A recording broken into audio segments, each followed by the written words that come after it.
Good afternoon, and welcome to the Lessons Learned discussion, Strictly Come Fintech Dancing. Very creative name, and personally, I am a big fan of Strictly Come Dancing, so very excited for our chat today. We have a wonderful panel today.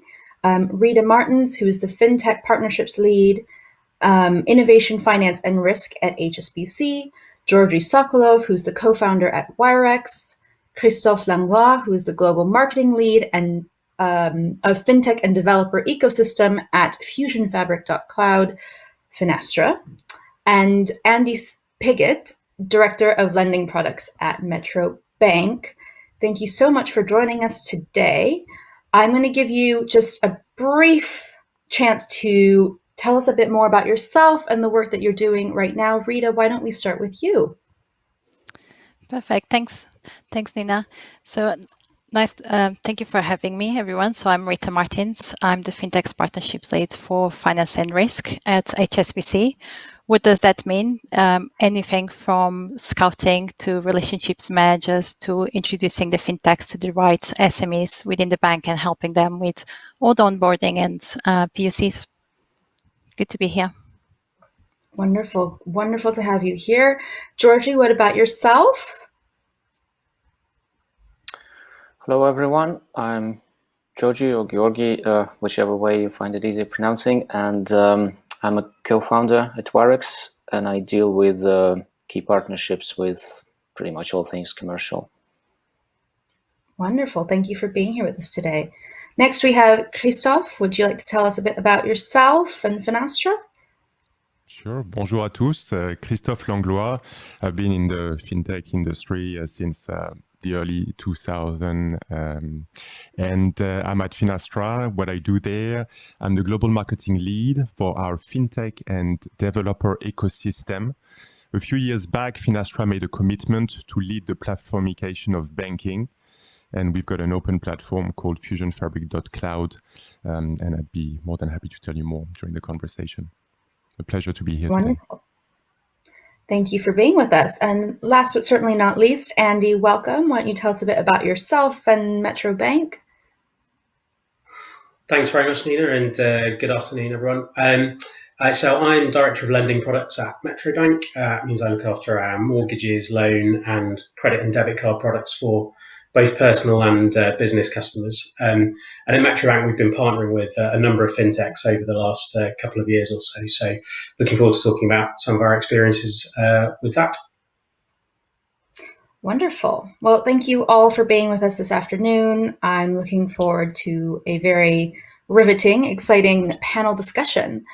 I guess the first place to start is to discuss this word partnerships. And I guess the word a la mode is always different. I remember a few years ago at Money 2020, it was all about collaboration and partnership. And I think that is still very much the line that we're all towing. And we're all very excited to be in partnership with or working with in collaboration with. I guess a good place for us to start is to get an understanding of what a partnership actually is when we talk about an incumbent bank or a traditional financial institution and a fintech. So maybe we'll start with you, Rita, as you do lead fintech partnerships at one of the largest banks in the world. So yeah, interesting question. Partnerships can have many different avenues, let's say. So one of the avenues, it's, for example, the investments. So we do have an investment team. That's one of the avenues. The second avenue will be, for example, if you collaborate or you co-create a product. There is other one, which is around more R&D, which we also have a team that does some R&D. So if it's a fintech which is very young, they're trying to build their products, and it's also an area that internally we're looking into explore a bit more. You come together and you collaborate. So the fintech will be able to create their products, and for us, we'll be able to learn as we do it. And then, of course, we might have the opportunity to then use that product. And then I guess the other one, it's also one that we do quite a lot, especially in my role, which is really almost like collaborating in the sense that we almost buy the services of or the product that they have, and then we can have that for our internal or external clients. So it kind of sounds like a mix of investment, joint ventures, R&D, maybe a bit of vendors and technical service provider situation going on as well. Andy, do you agree with this definition of partnership from your perspective at Yeah, Metro I do. Bank? I do. I think it can be a broad range of things, much as Rita's just called out. Our experience at Metro Bank has been probably more towards the final example that Rita gave there, in terms of where we've identified fintechs that have a fantastic solution that we want to be able to offer to our customers. Partnering with a fintech gives us the opportunity to get that in the hands of our customers faster than we'd be able to do if we were building it ourselves. And gives the fintech access to some scale quicker than they'd probably be able to achieve otherwise. So that's where most of our partnership focus has been.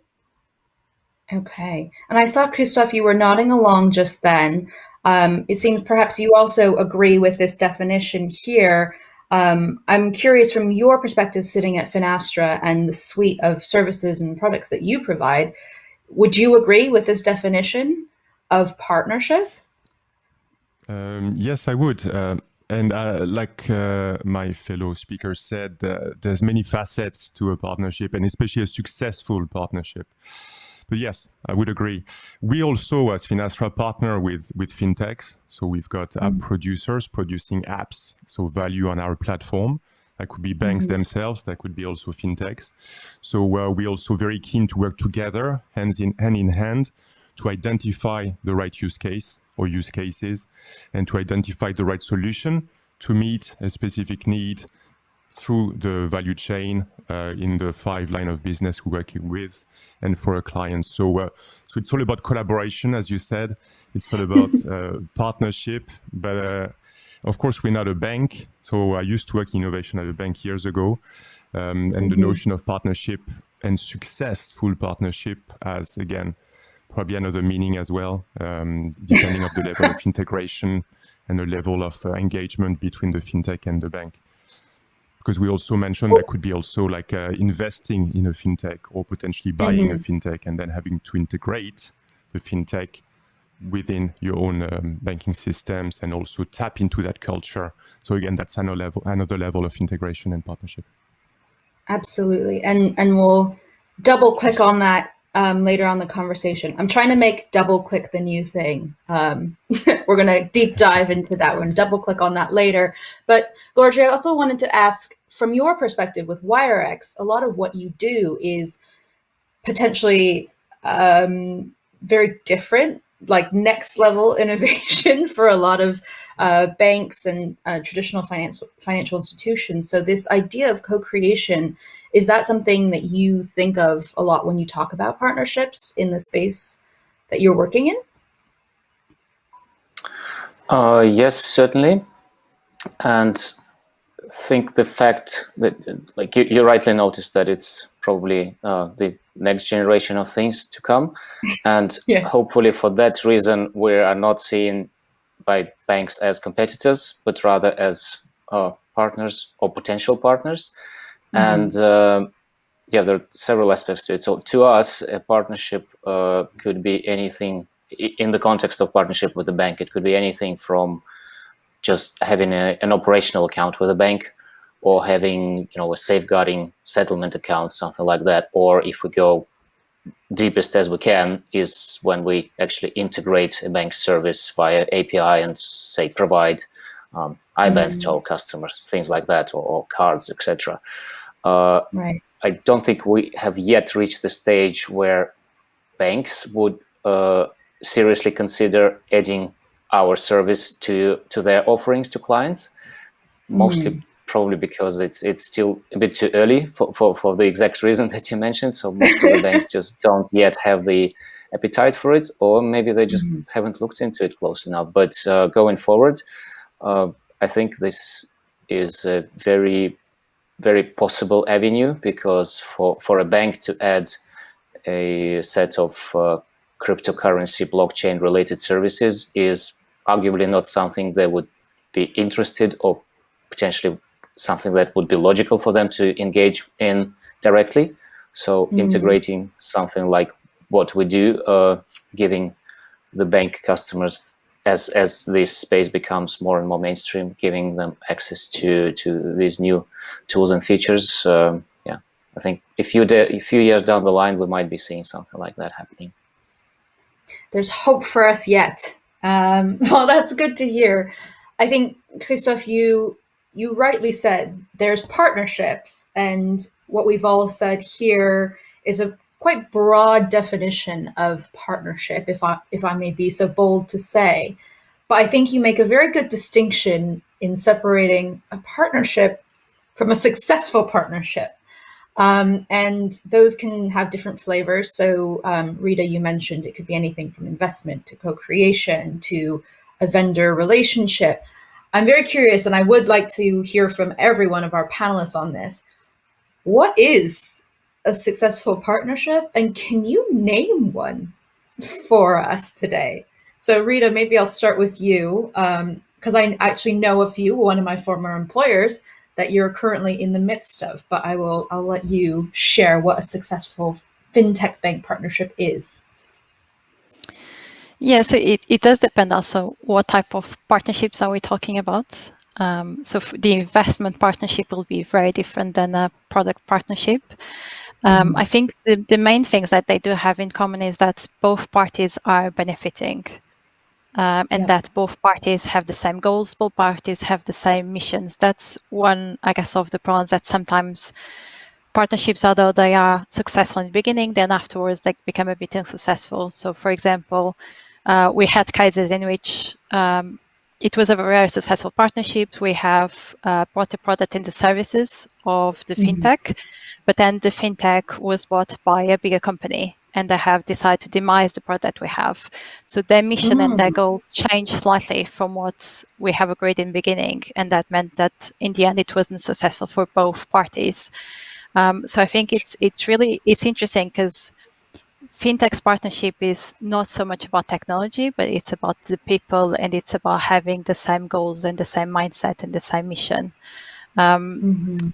We do have a few different fintechs that have been successful, like you're mentioning. Bud was one. I think that it's quite successful and well known with Hsbc. Yeah. And what do you think made that successful, this partnership with Bud up to date? What has made it successful? So I think a few things need to be in place for having a successful partnership. The first one is really sponsorship, having the right sponsorship bought in, saying, yes, this is something we want to do from both sides. Then probably from the bank side, there is also the budget. So do we have the right budget and the right time to go and do this? And there is also the right people in the discussions. So do we have not just senior stakeholders involved in discussions, but we also have someone that knows the product, that knows the client, that knows the regulation, and that can really use it. That's sometimes that we're lacking into it. And to be honest, also sometimes it's just timing. It's a great technology, but we're just not ready for it yet. So there's a few components I would like to add to the mix. Yeah, well, speaking of timing, George just mentioned with WireX, maybe we're not quite there yet with traditional financial institutions yet, but have you got one in mind, Georgie, that is a successful fintech bank partnership or traditional financial institution partnership off the top of your head? And what made it successful? So, was the question to Rita? Sorry. Oh, sorry, it was to Georgie, but Rita, if you would like to expand. Yeah, please go ahead. Go ahead, sorry. No worries. Yeah, the Zoom factor. Right. The one that comes to mind straight away is not with a bank in our case, but with a very traditional player in the financial space, with MasterCard. It was last summer, in the middle of the summer, that we got granted the principal membership with MasterCard, becoming the first company in the world dealing with cryptocurrencies to get there. and essentially it allowed us to start issuing cards on our own rather than relying on a third-party issuer. And it was not so much about removing an intermediary, although that's potentially a benefit as well in the long run. But it was a lot more about the credibility, because it's kind of a sign of honor. They wouldn't give the principal membership to just anyone, so it kind of proves it serves as a proof of credibility. And then, of course, the flexibility it gives us when we interact with MasterCard directly, when we have a processing partner integrated with directly as well. It gives us a lot more control. We have more freedom to decide what kind of limits we can offer to customers, what kind of flexibility to offer to add to the product. Whenever there's an issue occurring, we don't have to go through this chain, waiting for third, fourth, fifth party to come back to us and investigate. We own a lot more of the stack in-house, so we become a lot more efficient dealing with our customers. And for MasterCard, it's been quite successful as well. It probably wouldn't be an exaggeration to say that they've been talking about it arguably more than we have, although clearly it's a much bigger benefit for us than for MasterCard. We're still much smaller than them. So for them, it's the exposure to this new nascent world. Well, it may or may not become mainstream sooner or later. But maybe some people have different opinions. When it will happen is a question, but I think MasterCard and Visa as well. Visa recently announced well, we've got one with them as well, so we're kind of the first company to have both. For them, it's a chance to at least dip their toes. So if something big comes out of it, they've jumped on the opportunity early enough, and if it doesn't, it's not such a huge deal. So they do have a few pilot cases. We're just one of them.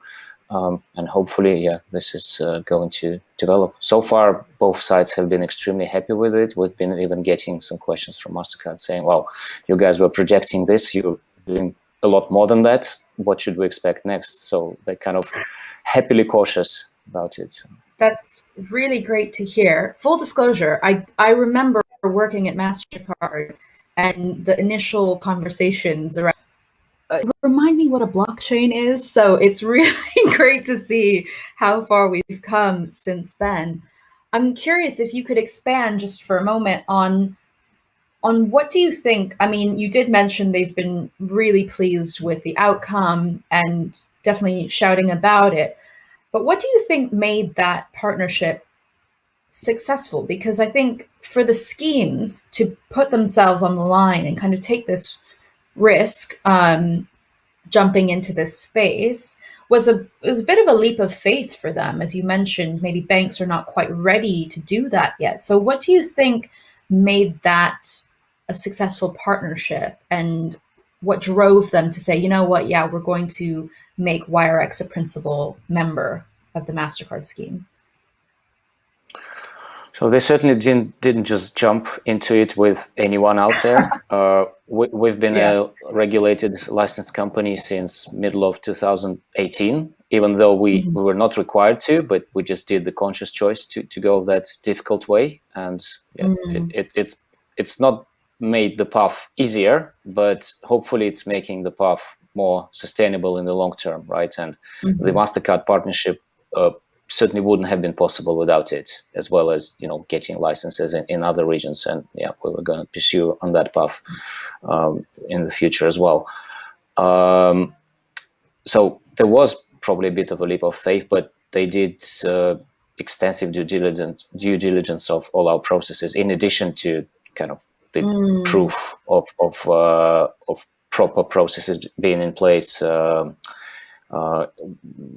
We wouldn't have got the e-money license if we didn't have those, right? We already were PCI-DSS level 1 certified. We already had all those things integrated, and we arguably have more KYC, AML, transaction monitoring tools integrated than any fintech out there that doesn't deal with blockchain, just because, you know, we're an e-money institution. Technically speaking, it's, you know, it's not as a strictly regulated an entity as a bank, but on the other hand, because we have cryptocurrency side as well, we constantly feel being under a big magnifying glass. So we are being watched much closer than a traditional fintech or probably even a bank, you know. So yeah, from that perspective, I think we showed them enough into our processes, procedures, integrations with numerous service providers on all fronts, and they were just, so I think they would have just jumped into it if they were not comfortable with it. That's really great to hear. So we've heard now, you definitely did your homework, and I think that's a really important one, a point to drive across to those fintech companies that are trying to procure this. Have you done your homework in the first place? Are you making it as easy as possible for this to be a yes from the procurement team? And are you regulated in the way that you should be? Are you easing any concerns that your partner might have? But Rita, you also mentioned culture. And so I wonder, Andy, for you at Metro Bank, you mentioned that you do have a few fintech partnerships. Do any of these factors come into play in your successful partnerships? And what has made those successful, in your opinion? Thanks. Yeah, I think those are certainly important factors. Yeah, as I said, we've had a number of fintech partnerships which we've entered into over the last 2 years or so. Most of those have been in the SME business space, where we've been looking to significantly build out our capabilities. And we secured one of the RBS Capability and Innovation Fund grants. And as part of that, we've been looking to very rapidly enhance our capabilities, and it's therefore necessitated going out to speak to other partners who might be able to help accelerate our entry into some of those areas. I think one of the good examples, and actually a very pertinent one given the last 12 months, has been the partnership we've entered into with EasyBob to do small business lending. So EasyBob in particular have powered our ability to do bounce back loans, the government-backed lending scheme for coronavirus. And really, when that scheme was announced, we weren't part of the initial group of banks who were involved in establishing that scheme. So we were starting slightly on the back foot.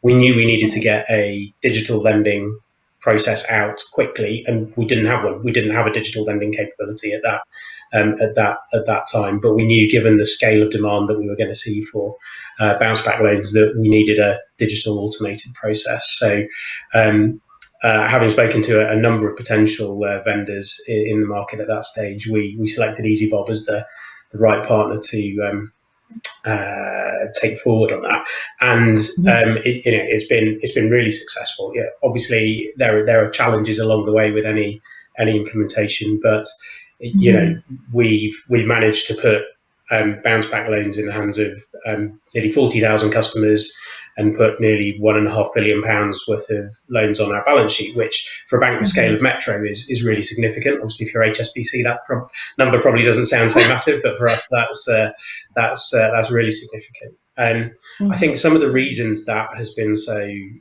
successful for us in terms of the partnership with EasyBob particularly, I think firstly, there was a very clear customer need here that we were looking to address with the partnership, and the interests of both parties aligned here. So both EasyBob and ourselves were clearly interested in putting as many loans in the hands of customers as possible, as easily as possible, and as quickly as possible, given the urgency of the pandemic. I think that urgency point, funnily enough, also really helped us, actually. It sounds a bit strange, but the fact that we had such clear external time pressure to deliver, our customers were on a daily basis asking us for these loans, really helped concentrate our minds on the bank side to really focus on the integrations that really mattered. So that there were some things that clearly didn't compromise on. So things like financial crime and things like that, we're never going to compromise on. But if it had been a normal project, we probably would have asked for lots of other compromises along the way to, change this bit, change that bit. I think the fact we had to really focus really helped us.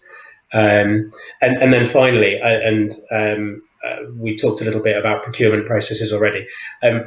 We were actually already talking to EasyBob about working with them already, so we'd already been through some of that procurement process.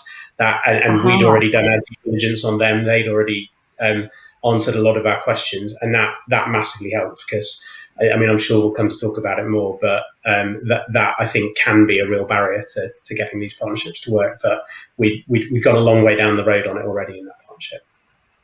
That's great to hear. Yeah, I think speed to market can be such a important factor that becomes very pressing in the time of getting bounce back loans into the hands of your customers. But maybe one that we don't think about as much in the wider scale of things, not during a global pandemic.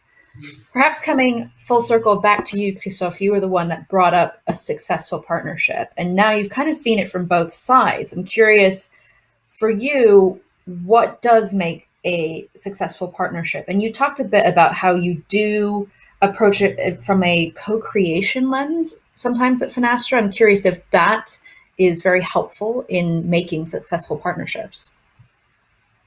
Yes, thank you. So I've got examples as well of a successful partnership, but bear in mind, we're not a bank, of course. We come up from a different angle, but we see ourselves as a fintech. So we believe we've got great partnerships with 8,000 plus customers worldwide. We're a platform, and we believe that one of the challenges for any fintech, there's three key hurdles, right, for any fintech today. One is building brand awareness, equity, and trust. When I say trust, I'm talking rational and emotional trust. Developing an effective go-to-market strategy, reaching out to the right bank, building relationships, going through security checks, procurement, as mentioned before, and simplifying the integration part of the partnership. Through a platform like FusionFabric.cloud, this is what we enable, and this is some of the benefits fintechs partnering with us enjoy. So imagine just a world where a fintech, a small fintech from Europe could close a deal with a big bank in the US in 4 months. That's pretty much the promise of a platform. So I think in terms of success, it's been mentioned before, transparency, engagement, alignment, culture, the ability to identify hurdles as soon as possible. And we talked about procurement. We still believe procurement and the security aspects are still determining factors as to being able to put in place, just the fact of putting in place a partnership. So those are elements we're very focused and obsessed with at Finastra. And in terms of examples, I think from the industry, you've got a great example from SocGen, Société Générale, in France. Probably at least two reasons. One is the recruitment or the leadership they have. They hired Claire Kanjan, a good friend of mine, back in 2018, after 6 years at Lloyds Banking Group. And so they invested and they bought Trezor, as you know, so a fintech of fintech, a BAS platform supplier back in 2018. And on the back of that integration or that investment, they leveraged their technology to launch new products and services more quickly. And they even on the back of it acquired other fintechs which are relying on Trezor as, again, a platform. So that's a very smart way and a representation of good innovation, effective innovation, and successful partnership, I believe. That's wonderful to hear. Well, it reminds me, I've obviously been watching too much Blue Planet during the pandemic, but it reminds me of that whale, and there's a little fish that swims alongside it, and it's a symbiotic relationship. And David Attenborough goes to great lengths to explain the symbiotic relationship between this whale and this tiny fish. But this is this picture that I see in my head. Perhaps to mix metaphors even more, we've talked about procurement a lot. And I think for anyone who's worked in a fintech role or a fintech company, you know the dreaded procurement cycle. financial institution. I remember Dr. Lita Glyptis did a keynote once about the graveyard that is the bank procurement process. And so, not to put our bankers on the spot here, but oftentimes the advice that's given is to find a sponsor within the bank. And that person will kind of be your Sherpa. Honestly, look at me, I'm mixing metaphors everywhere. Will be your Sherpa and guide you through the darkness to where you need to get. So, Rita, I wonder if you can expand on this idea of a sponsor within the bank, and how do you even go about finding that sponsor in the first place? Yes, I guess the first step I would start, and my first advice to fintechs, it's start with your research. So one of the things I say, not so much a mistake, but almost like a misstep that fintechs do is they will start by they're so engaged or they're so keen to really start a partnership that they will really try different avenues, and they will try and engage with any SMEs that they can find that work with the incumbents. And I have that quite often. Like, I get a lot of people emailing me, let's have a chat, and I'm more than happy to have a chat, but I will spend 5 minutes looking at the product on the website, and I tell them, like, I'm happy to have a chat with you, but I'm not the right person for your product because I work with finance and risk. You more probably is better to speak with someone, for example, from private banking. And I think that's the first thing I would say is do your research. So the banks, they will have, there's key teams that they will have. So every bank will have a finance and risk. Every bank will have a team that is more customer focused, and it's quite tricky if you're not from banking. They will have different names, but do a bit of your research, try and understand how is the bank set up before you go and try and engage with the right SME. And then the other thing I would say is also really think about what type of sponsor do you need. I guess that's probably also the other misstep I see. Sometimes fintechs, they do focus on getting a very senior stakeholder within the bank that will help them. And that is definitely a really good thing. You should really have that, but you should also have some sponsor, as we call it, that really know the product, that really know the client, that will really use it, that will be your champion, that will go into a room and say, I have seen this fintech, it's going to change my world. This is how much time it's going to save us. They can really translate the product to HSBC. So that's the type of how they could do it. And how do you find it? I say you need to speak with a few different people, but think of it as a relationship, right? So when you start with a relationship, interesting. So if you start on a date, you don't say, let's go for 1 hour, let's have drinks, let's have dinner, let's have desserts. No, you start with just have a few drinks and see if we are a match.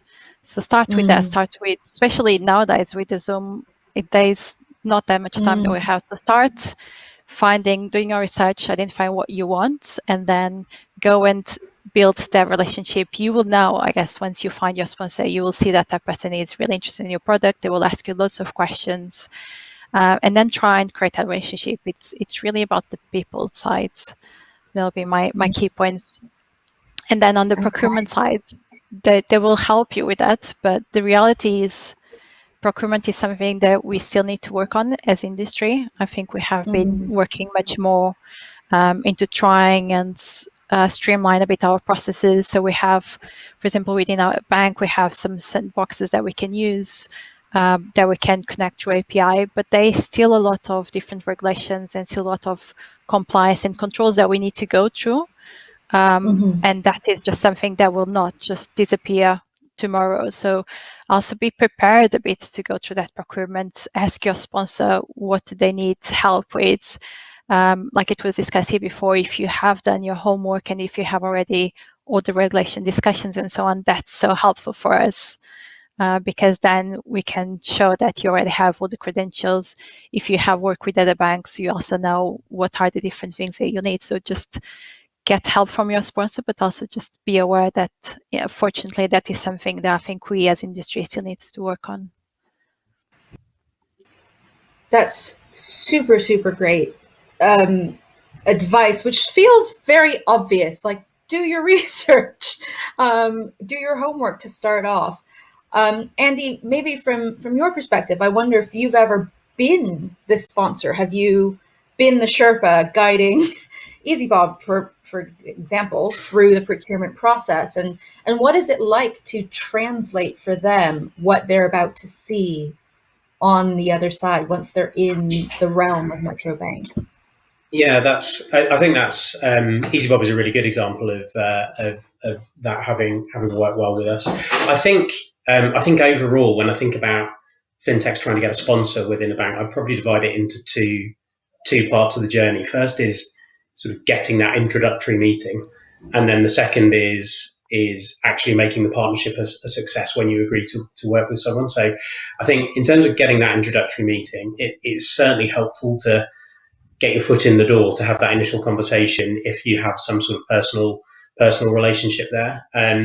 I've certainly had a number of conversations with fintechs, for example, where they have a connection with one of the members of our board, for example, who said, you should go and talk to these guys. It looks like they've got something interesting.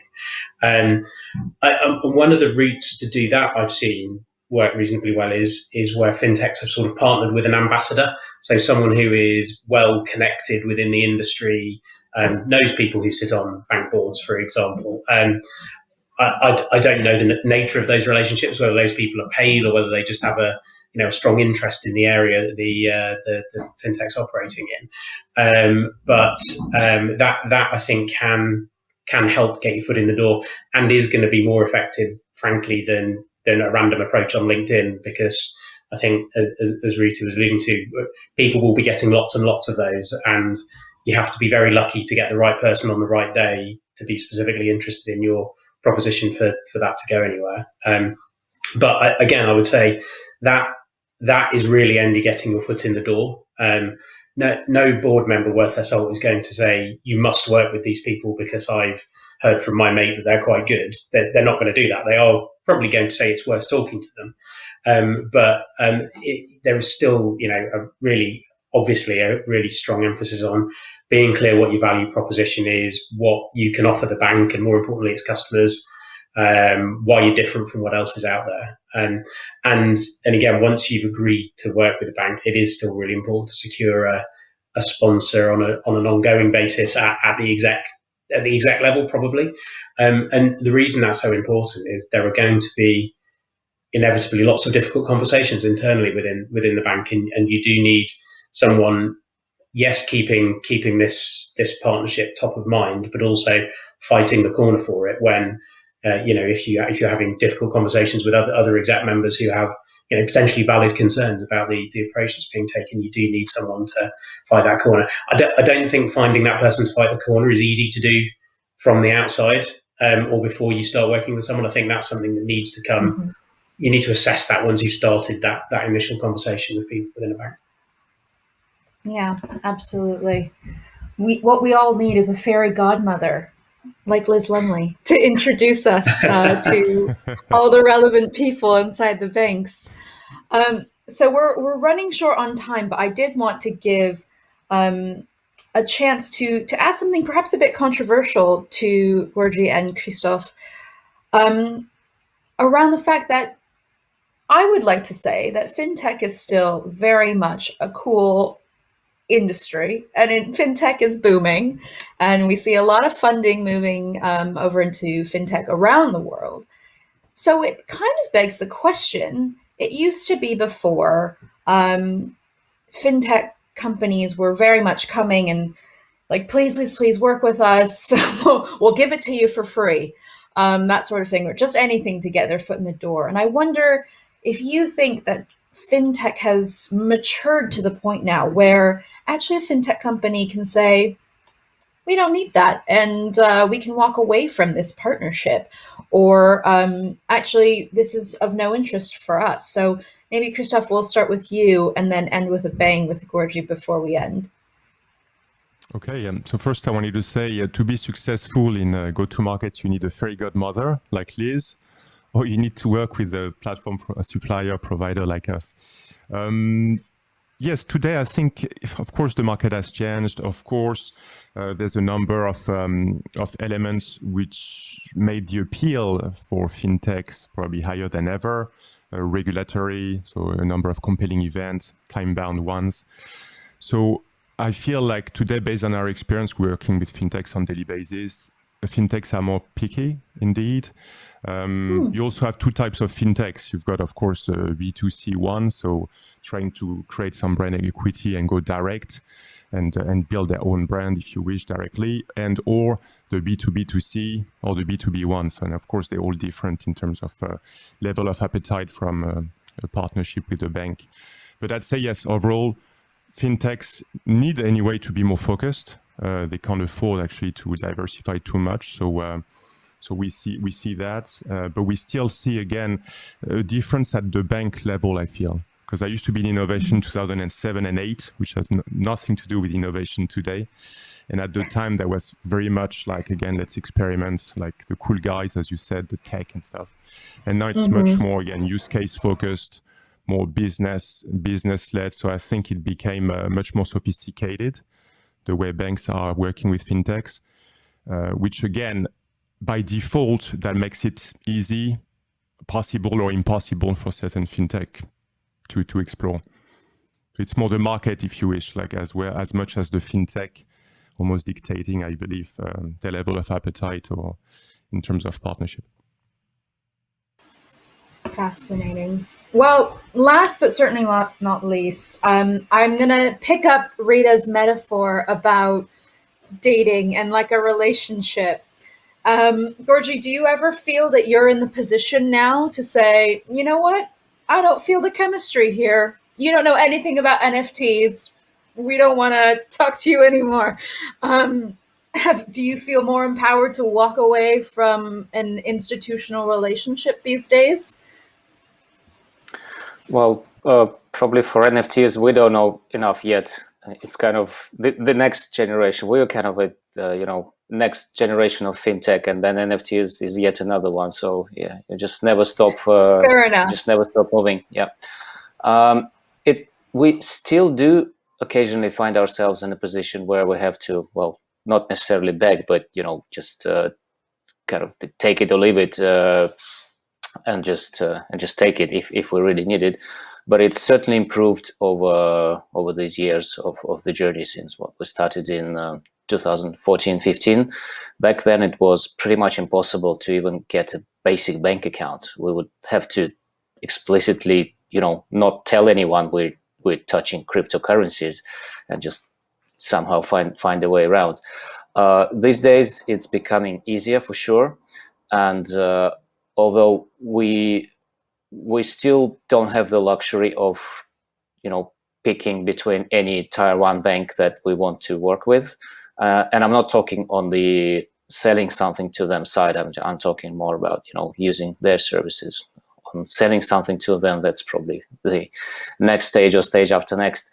But either way, these days when we look for, a service provider for this particular feature, for example, and we see that this one is too expensive or too slow, or the API is not convenient enough, not meeting our needs in one way or another, then yes, certainly we do have the options out there. That's wonderful to hear. Well, I've gone ahead and mixed every metaphor possible, I think, in our panel discussion today. We've got whales and fish, we've got Sherpas, we've got a graveyard of procurement, we've got dating and relationships. So you want it, we've got it, we've covered it here today.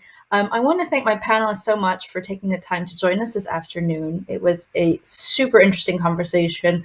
Lots of wonderful advice for, I think, both fintech companies approaching financial institutions, but also for those who are on the bank side or financial institution side of how to be a good sponsor and how to help get your team across the finish line, I suppose, adding another metaphor in. So thank you so much. Before we end, I would love, Rita, where can we find out more about your work at HSBC, or more about you? Sure. So I'm on LinkedIn and Twitter. Feel free to connect with me. Wonderful. And Georgie, where can our audience members find out more about WireX and what you're up to, or get in touch if they're interested in a partnership? Warex is warexapp.com, the website, and I'm reachable via LinkedIn or at georgie@warexapp.com by email. Wonderful. Christophe, where can our audience find more about Finastra or you? Sure, pas de problème. Finastra.com, fusionfabric.cloud, our open platform again. And myself, LinkedIn, obviously, and Twitter at visible_banking. Let's connect soon. Magnifique, merci mon ami. And last but not least, Andy, where can our audience find out more about Metro Bank and what you're doing there?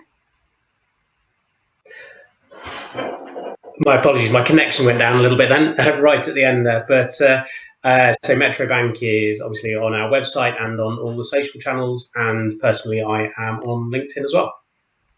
Wonderful. We look forward to dancing with your mascot. What's his name? Mr. M? Metroman. Metroman. Yes. Yes, I actually absolutely. have a photo with Metroman. So can't wait to dance around with Metroman again soon enough. Thank you so much. And feel free to ask us questions, and we'll see you on the FinTech Talents platform. Thanks for joining us.